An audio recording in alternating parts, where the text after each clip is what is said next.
지고 있습니다.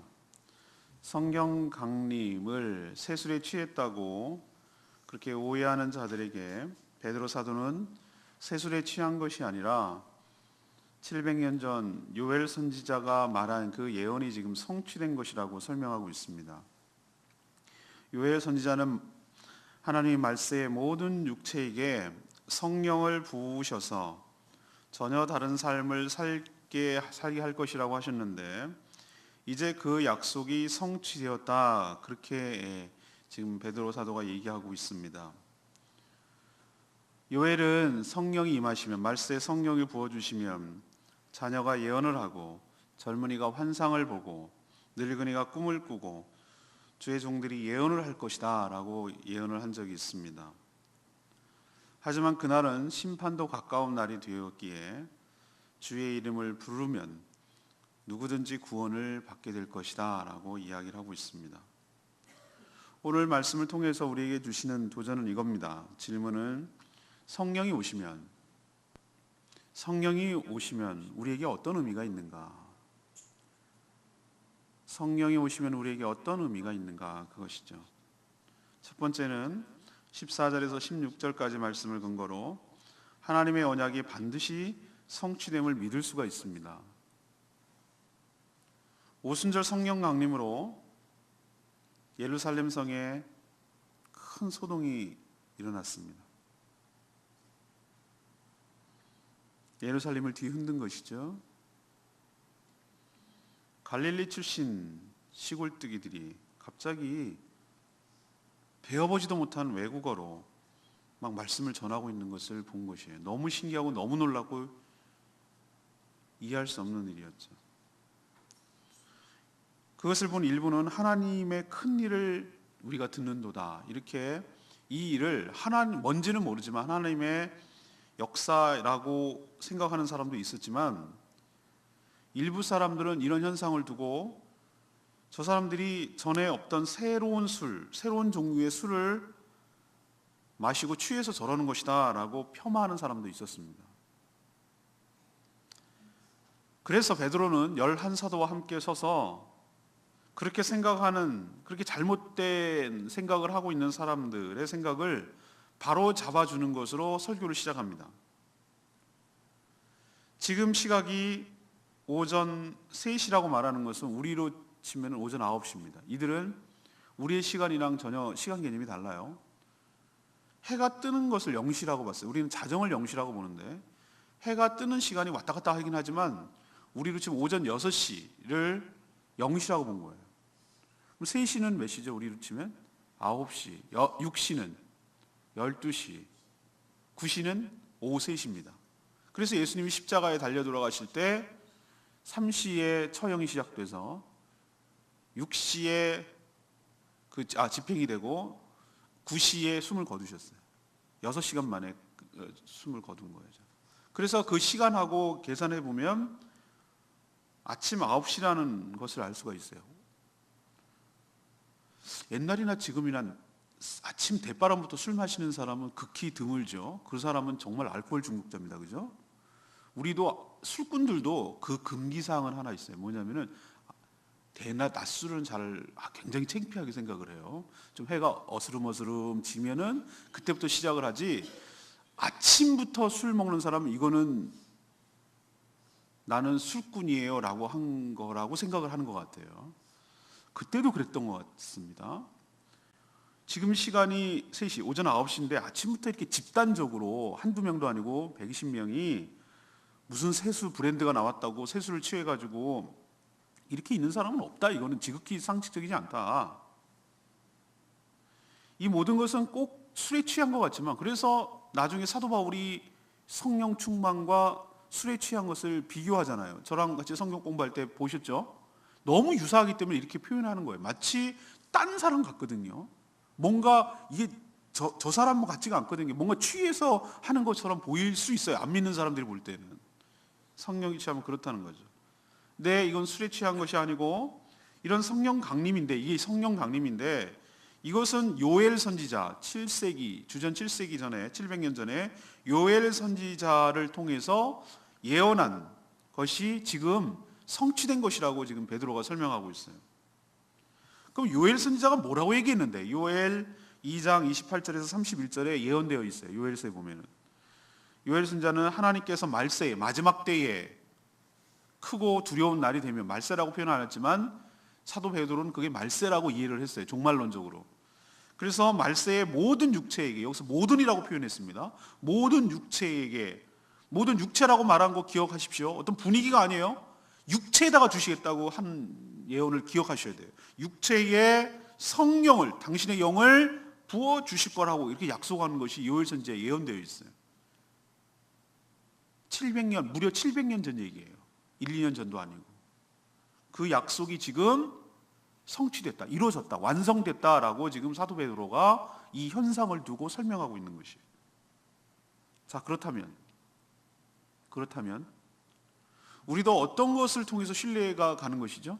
어떤 약속이 지켜졌을 때, 그것이 한두 번이 아니고 계속해서 누적될 때 신뢰가 형성되는 것이에요.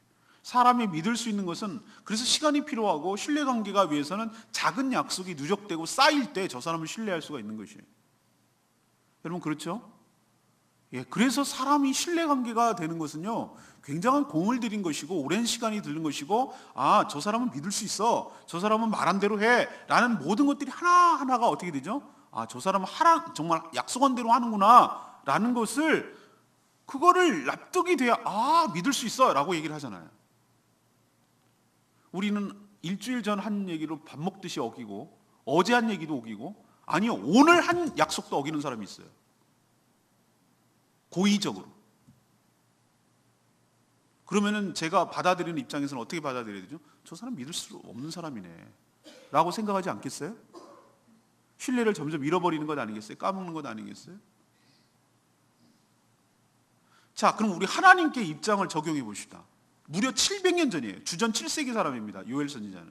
700년 전에 그렇게 하시겠다는 예언이 700년이 흘러서 우리는 벌써 잊어버려도 한 번 잊어버렸을 거예요. 그런데 하나님은 그 언약을 기억하고 그 약속을 기억하사 700년 후에 그 약속대로, 요엘 선지자를 통해서 하셨던 약속대로 모든 말세, 모든 육체에 당신의 영을 부어 주시는 줄로 믿습니다. 이게 하나님의 역사란 얘기예요. 성경 강림이. 자, 그러면 이거를 통해서 우리가 알 수 있는 건 뭐죠? 이것뿐만 아니고 하나님이 예수 그리스도를 보내신 거, 이 모든 것들이 다 하나님의 약속 가운데 있었는데 그 모든 것들이 다 이루어졌어요. 그렇다면 앞으로 우리에게 남아있는 하나님의 약속은 무엇입니까? 주님이 다시 오십니다. 언젠지는 모르지만 그 때와 시기는 하나님에 속한 것이요, 너희가 알 바가 아니에요. 너희들이 그거에 대해서 알 바가 아니야. 너희 소관이 아니니까 그거에 대해서 관심 갖지 마라 이거야. 관심 갖지 말라는 얘기가 아니라 그걸 캐내려고 알려고 하지 마라. 그건 하나님께 맡기고, 너희들은 성령을 임하시면 권능을 받고 온 유대와 사마리아 땅 끝까지 이르러 내 증인이 되라. 이거에 관심을 가지라는 얘기예요. 그러나 우리가 잊어버리지 말아야 될 것은 뭐냐면은, 하나님이 약속하신 이 언약은 언젠지는 우리는 알 수 없으나 반드시 성취될 줄로 믿습니다. 요엘 선지자가 7세기, 주전 7세기에 예언했던 것이 700년 뒤에 성취될 거라고 그 사람들은 생각이나 했겠어요? 근데 예언이 된 것처럼 우리가 생각할 때 1000년이 하루 같고 하루가 1000년 같은 우리 시간 개념과 다른 하나님께서 당신이 약속한 약속을 반드시 성취하셔서 이 땅에 다시 구름 타고 올라가신 그분이 구름 타고 다시 내려오실 줄로 믿습니다. 그리고 반드시 심판하실 줄로 믿습니다. 반드시 우리를 부활시킬 줄로 믿습니다. 반드시 우리에게 영생을 주실 줄로 믿습니다. 반드시 우리에게 천국을 주실 줄로 믿습니다. 이 약속이 다 이루어질 거라고 우리 믿는 거예요. 왜? 그 약속 이루어주신 하나님이 앞으로 약속한 약속도 이루어주실 거라고 믿는 거예요. 성령 강림은 그런 의미가 있어요. 하나님은 하신 약속에 대해서 책임을 지고 완성하시는구나. 그렇다면 우리도 앞으로 일어날 모든 일도 믿을 수가 있고 이루어질 것이구나 라는 믿음이 생기는 것이, 여러분도 하나님의 약속을 굳게 신뢰하는 저와 여러분 되기를 소망합니다. 두 번째 얘기, 성령이 강림하신 우리에게 어떤 의미가 있는가? 17절 18절 말씀을 근거로 성령 충만하여 전혀 다른 인생으로 살 수가 있어요. 이게 성령 강림이 우리에게 주는 의미예요. 오순절 성령 강림 전에는 그러면 성령님이 안 계셨는가? 이때 짠 하고 나타나셨는가? 전혀 아니죠. 제가 여러 번 말씀드렸어요. 창조 때도 이미 계셨어요. 아니, 창조 이전부터 그 삼위일체 하나님은 계신 분이에요. 존재하고 계셨어요. 제가 창세기 1장 2절을 읽어보라고 그랬죠. 하나님의 신이 수면 위에 운행하시니라. 하나님의 신이 누굽니까? 성신이에요. 성령이라고. 구약의 모든 성경이 어떻게 쓰여졌습니까? 디모데후서 3장 16절 뭐라고 그랬어요? 모든 성경은 하나님의 감동으로 썼다고 그랬어요. 성령이 개입하지 않고는 그 사람들이 스스로 쓸 수가 없어요. 그 모든 것이 일치가 돼요. 요엘 선지자가 그렇게 쓸 수 있었던 것, 말세에 성령을 부어주실까, 그것도 쓸 수 있었던 그것도 성령의 감화 감동으로 쓰여진 줄로 믿습니다. 성령의 역사가 구약 때도 있었어요. 성령이 아니고서는 성령이 쓰여지지 못해요. 그리고 사사시대에 보세요. 사사기에 보면 수많은 사사들이 성령의 감동이 되어서 하나님의 역사를 일으킨 것을 우리는 여러 번 보지 않습니까? 그러나 그때는 하나님이 필요한 때에 필요한 사람에게 제한적이고 일시적으로 주셨고 지속적이지 못했어요. 성령이. 그렇죠? 그 느낌이 아시죠? 떠나셨어요. 그러나 이제는 주 예수 그리스도를 믿는 모든 사람에게, 모든 육체라고 했으니까 모든 사람에게 그 육체에 일시적으로 떠나는 것이 아니라 육체 안에, 육체 속으로 성령을 부어 주시는 줄로 믿습니다. 그래서 어떻게 하냐? 부어주시면 어떤 역사가 일어나냐? 우리가 사사시대 사사처럼 그 성령을 받기 전과 후가 전혀 다른 삶을 살 수 있도록 성령께서 인도하여 주시는 줄로 믿습니다. 그래서 요엘이 뭐라고 얘기했어요? 자녀들이 예언할 것이고 젊은이들이 환상을 보고 늙은이들이 꿈을 꿀 것이다. 주의 남종과 주의 여종들이 그 성령이 부어져서 그들이 예언하게 될 것이다. 근데 이 말도 번역을 우리는 너무너무 잘못해가지고 우리나라 사람은 이것을 번역을 전혀 다르게 번역을 해야 돼요. 예언 그러면 우리나라 사람들은 대부분 생각하는 걸 뭘로 생각합니까? 샤머니즘, 무속의 영향을 받아서 마치 미래의 일을 얘기하고 그리고 뭘 봐가지고 그 본 것을 하늘의 이야기를 막 얘기해주고 이런 것을 오해한다고 제가 몇 번 말씀드렸어요. 우리는 예언이란 말을 번역을 잘못했어요. 저는 30점짜리라고 말씀드렸잖아요. 로고스인 진리를 예수 그리스도이신 그 로고스는 점수를 전 70점 정도 주고 싶어요. 하나님 번역한 거 그 90점을 주고 싶어요. 우리를 하나님이라고 번역한 거. 우리가 오리지널 말이 아니잖아요. 이 말은 성경을 우리말로 번역한 거잖아요. 근데 예언 어쩔 수 없이 예언이라고 번역했겠지만 우리나라 정서상 우리나라의 그 사람들의 종교 심성상 굉장히 오해 소지가 많아요. 이걸 굉장히 오해한다고. 봐라! 마지막 때에 요엘 선지자가 얘기했으니까 야 애들도 예언하고 환상을 보고 늙은이들이 꿈을 꾸고 염족이 막 예언할 것이다. 예언이라고 하지 말고 대언이라고 제가 말씀드렸어요. 대언이라고. 하나님의 말씀을 대신 전하는 거예요. 어린아이부터 하나님의 말씀을 읊조려요. 하나님의 말씀이 익숙해지는 것이 어린아이들도 자녀들이 그리고 젊은이들이 정말 새로운 비전을 가져요. 환상이 비전이에요. 하나님이 주신 비전. 전 세계 열방을 향해서 하나님께서 복음을 전하고 주의 나라를 위해서 그렇게 헌신하기를 바라는 이슬 같은 주의 청년들이 나오는도다. 그렇게 젊은이들이 새로운 꿈을 꾸게 된다 그 말이에요. 늙은이들 이제 무슨 소망이 있겠어요? 그러나 꿈을 꿔요. 무슨 꿈을 꾸냐? 새로운 나라를 건설할 꿈, 하나님 나라에 도래할 꿈, 하나님을 만날 꿈, 예수 그리스도를 갈 꿈, 영생을 누릴 수 있는 꿈. 이런 것을 꿈을 꾸는 거예요. 소망 가운데 산다는 얘기예요. 남종만 역사합니까? 아니요. 여종고 남종이거나 하나님의 주의 종들이 하나님의 말씀을 전하는, 예언하는. 저도 지금 예언 활동하는 거잖아요. 어떻게 보면 설교가 예언이잖아요. 또 다른 예언의 역사잖아요. 이게 예언이라고 하나님의 말씀을 대신 전하는 거니까. 이런 의미로 받아들여야 되는데 자꾸 미래를 점치는 것으로 해석하는 거 이건 정말 오해의 소지가 있는 거 기억하시고 중요한 것은 뭐죠? 성령을 받으면 누구나 사도처럼 말씀을 더욱더 신뢰하게 되고 말씀을 전하는 사람으로 바뀌게 된다는 의미인 줄로 믿습니다. 이게 다른 삶을 살다는 얘기예요. 전에는 그렇게 살지 않았어요. 전에는 어떻게 살았습니까? 과거에 매여서 살았습니다. 과거에 어땠습니까? 우리가 죄에 매여 살고 사단에 매여 살고 종살이하며 살았어요. 죽음을 두려워하며 우울하게 살았어요. 소망이 없고 허무주의에 빠져 있었어요. 아무런 낙이 없었어요. 왜 살아야 되는지, 뭐 때문에 살아야 되는지, 살아가야 되는 이유도 모르고 살았어요. 그러나 성령을 받고 나서는 완전히 달라졌어요. 미래를 꿈꾸고 하나님의 일을 얘기하고 소망 가운데 살아가는 그런 사람으로 완전히 달라진 줄로 믿습니다. 성령을 받으면 우리에게 어떤 의미가 있는가? 성령을 받기 전의 삶과 성령을 받은 이후의 삶이 달라져요. 전혀 다른 인생으로, 전혀 다른 삶으로. 왜? 성령을 받았다는 얘기는 거듭났다는 얘기거든요.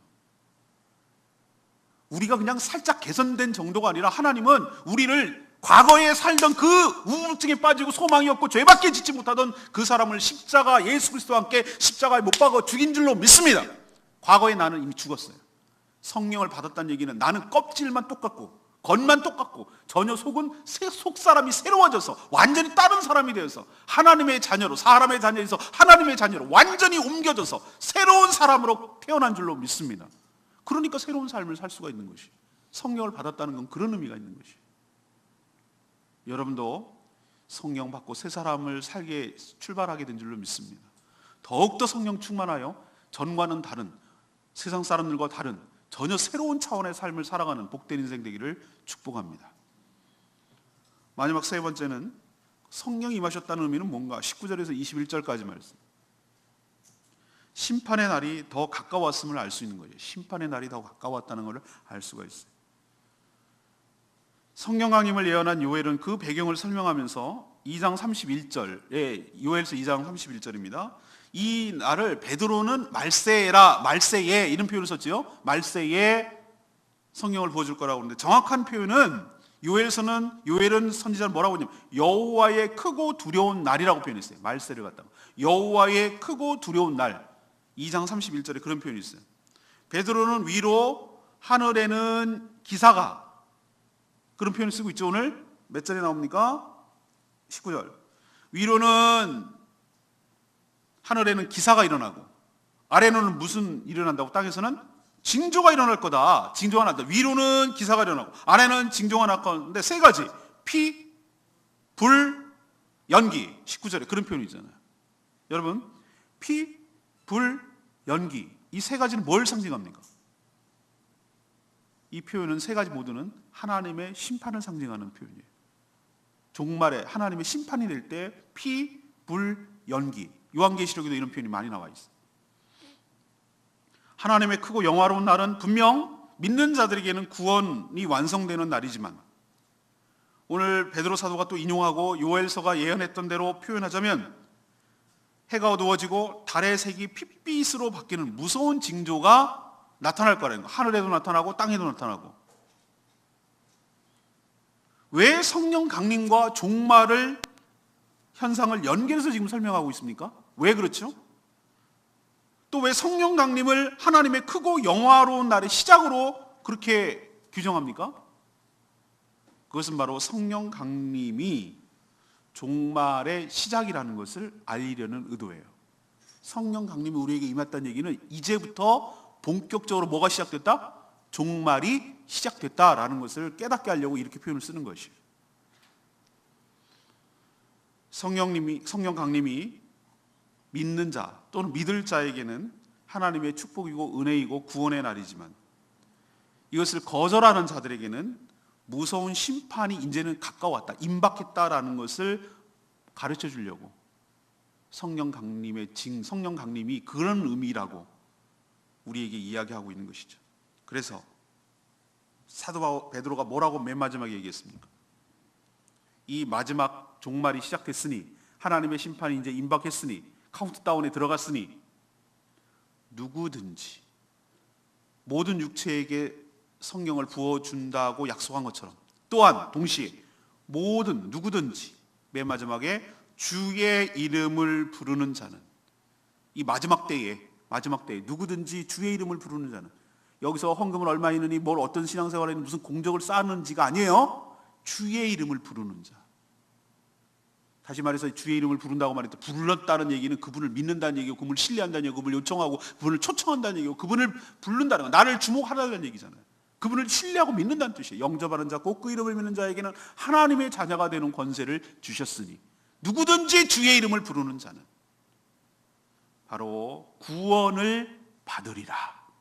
이것이 바로 종말에 너희들이 취해야 될 태도이고, 이것을 전해야 될 이유라 이거예요. 오늘 레마의 말씀 21절 말씀. 누구든지 주의 이름을 부르는 자는 구원을 받으리라 하였느니라. 성령 강림은 모든 것을 그 전과 그 후로 갈라놓았어요. 그전에는 특별히 택한 백성이라고 말하는 이스라엘 족속, 유대인들만 구원의 대상이라고 그렇게 생각을 했었어요. 그러나 성령 강림 후에는 누구든지 주 예수 그리스도 이름을 부르는 자, 곧 그 이름을 믿는 자는 구원을 받을 수 있는 놀라운 역사가 시작된 줄로 믿습니다.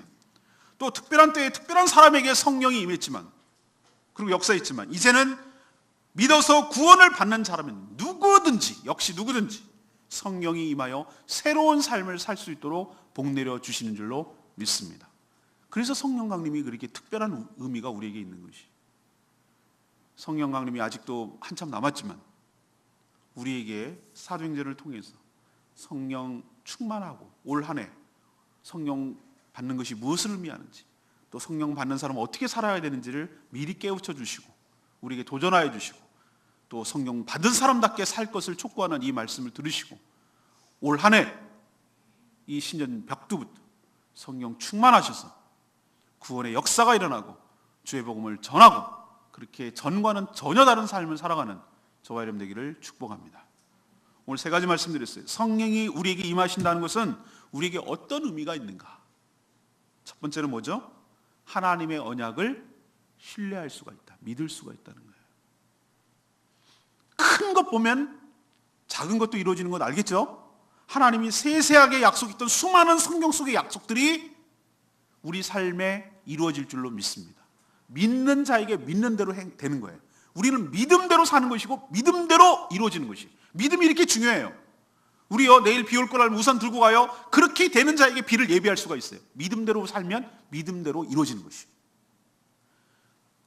성령 700년 전에 예언됐던 그 예언이 이루어진 것을 보면 1000년이건 2000년이건 3000년이건 언제가 될지 우리는 모르지만 예수님이 다시 오시고 심판하시고 우리를 영접하시고 천국을 이루시고 우리를 통치하시고 우리가 왕노릇 하시고 우리의 모든 한 사람 한 사람이 하나님 앞에 서서 심판받을 날이 온다는 것도 우리 믿어져요. 그 믿음으로 대비하고 믿음대로 살아가는 자에게 믿음대로 역사가 성취되고 일어날 줄로 믿습니다. 이걸 우리는 알 수 있다는 거예요. 두 번째는 성령 충만하면 전혀 다른 삶을 살 수 있다고. 그 전과 그 후가 확 달라져요. 성령 받기 전과 성령 받은 후가 확 달라져요. 제가 말씀드렸죠.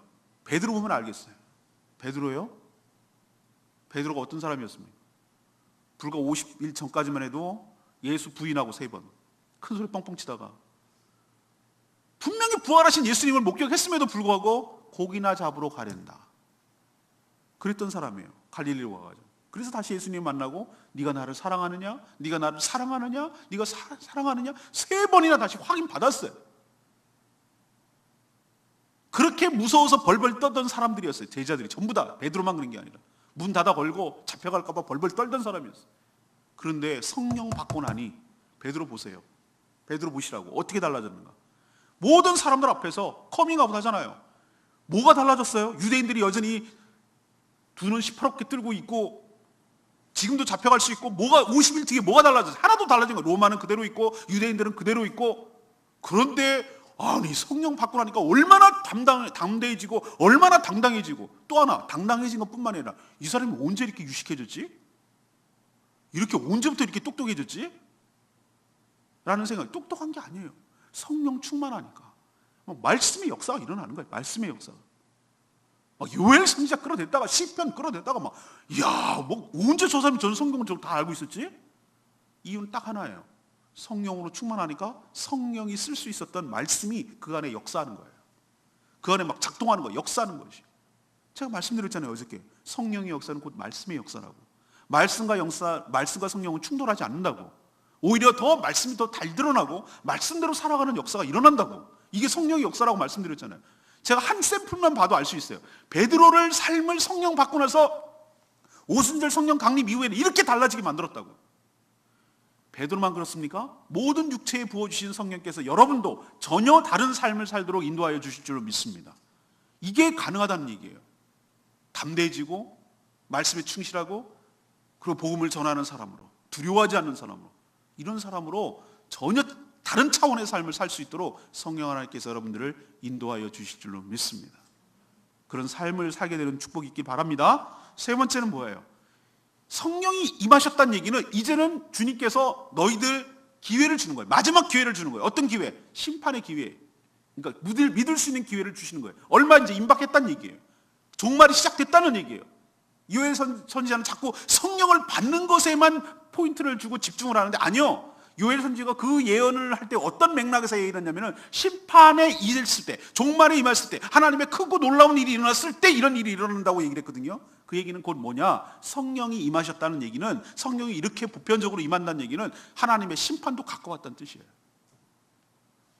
그러니 너희들 정신 똑바로 차리고 마지막 때에 구원을 잃지 않도록, 또 구원받는데 동참하지 못하는 일이 없도록 누구든지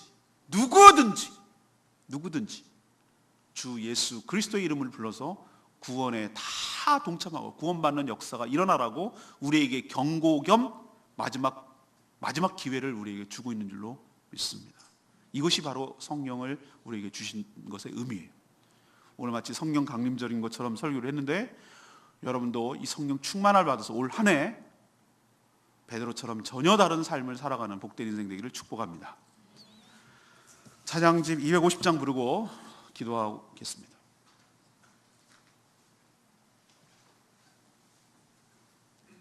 우리 힘차게 마지막 날에 요엘 선지자의 예언을 찬양한 노래죠. 우리도 이 찬양 같이 부르겠습니다.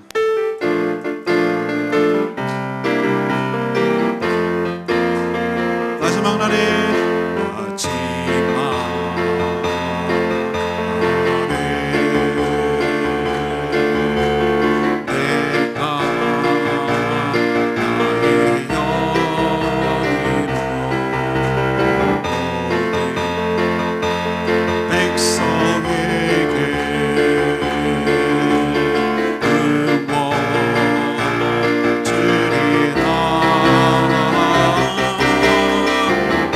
자녀들은 내어갈 것이요 청년들은 화한 상을 보고 아비들은 꿈을 꾸리라 주의 영이 임하며 자녀들은 내어갈 것이요 청년들은 화한 상을 보고 아비들은 꿈을 꾸리라 주의 영이 임하며 성령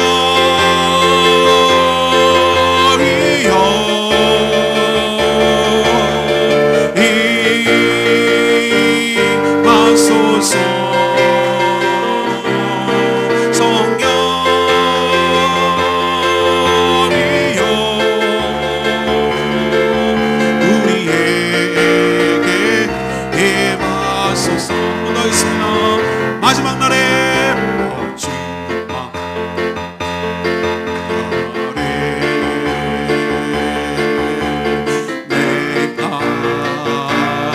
내가 나의 영으로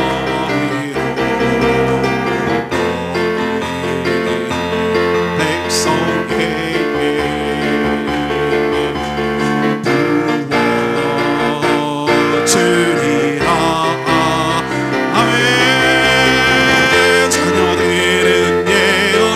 부어주리라. 청년들은 화한 상을 보고 아비들이 꿈을 꾸리라 주의 영이 임하며 자녀들은 예언할 것이요 청년들은 화한 상을 보고 아비들은 꿈을 꾸리라 주의 영이 임하며 성령 성령이여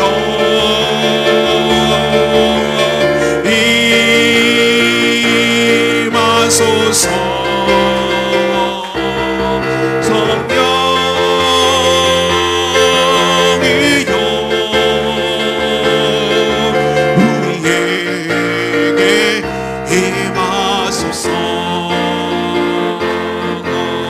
성령이여 임하소서. 우리들이 하나님 자녀들이 예언하게 되고 하나님 젊은이들이 꿈을 꾸고 늙은이들이 꿈을 꿀 수 있는 하나님 전혀 다른 삶을 우리도 살게 하여 하여 주시옵소서. 성령 충만케 하여 주시옵소서. 다 같이 주여 외치며 하나님께 나갑니다. 주의 아버지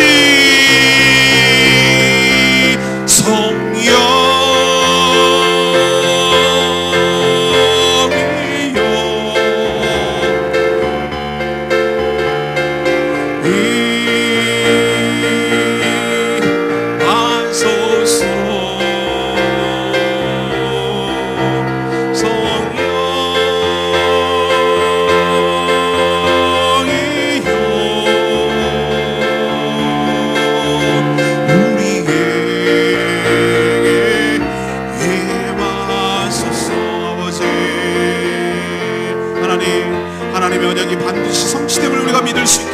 감사합니다. 성령이 예언된 것이 700년 후에 이루어졌다면 앞으로도 모든 예언한 모든 것들이 하나님의 약속한 것들이 반드시 성취될 줄로 믿습니다. 하나님 성령 충만하여 우리도 전혀 다른 삶을 살게 하여 주시옵소서. 베드로처럼 겁쟁이에서 담대한 자로 하나님 말씀에 능통한 자로 하나님 바뀌어지게 하여 주시소. 주의 복음을 능력 있게 전할 수 있도록 주여 축복하여 주시옵소서. 하나님 성령이 임하였다는 얘기는 이제 하나님의 심판이 아니도록 가까웠음을 깨닫게 하여 주시옵시고 여호와의 크고 두려운 날이 임하겠음을 기억하고 하나님 두렵고 떨림을 하고 마지막 기회를 잡게 하여 주시옵시고 우리도 이 마지막 얼마 남지 않은 기회에 주의 복음을 전하며 살아가는 저희들 될 수 있도록 주여 도와 주시옵소서. 하나님께서 함께 하여 주실 것을 믿습니다.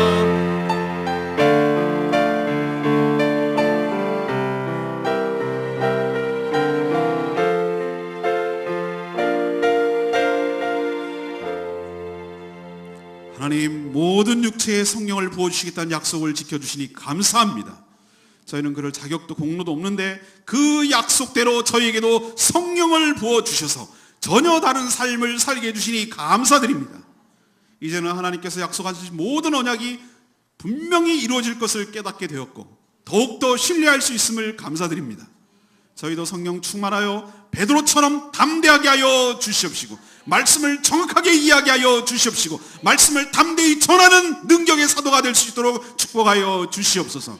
그러나 성령께서 오시면 하나님의 심판의 날도 가까웠음을 깨닫게 하여 주시고 복음을 전하여 마지막 심판이 이르기 전에 한 영혼이라도 구원하는 일에 더욱 힘쓰는 저희들 되게 하여 주시옵소서. 영혼 구원하여 예수 제자 삼는 교회 되게 하여 주시옵소서. 예루살렘을 흔들어 놨던 120명의 성도들처럼 이 제조 땅을 흔들어 놓는 저희 교회가 되게 하여 주시옵소서. 그러기에 먼저 우리 성도들이 성령으로 충만케 하여 주시옵시고 능력에 있는 삶을 올 한 해 살게 하여 주시옵소서. 오늘도 하나님 앞에 간구하고 기도하는 모든 것들마다 응답하여 주시기를 원하옵고 주의 능력을 받아 복음을 열심히 전하는 복된 인생 살게 하여 주시옵소서. 하나님께 간구하는 모든 기도마다 하나님 응답하여 주시기를 원하며 오늘 하루도 주님과 동행하는 복된 하루 되게 하여 주시옵소서. 주님께 모든 것 맡기었고 예수 그리스도의 이름으로 축복하며 기도합니다. 아멘. 오늘 하루도 능력 있게 살아가는 복된 하루 되길 축복합니다.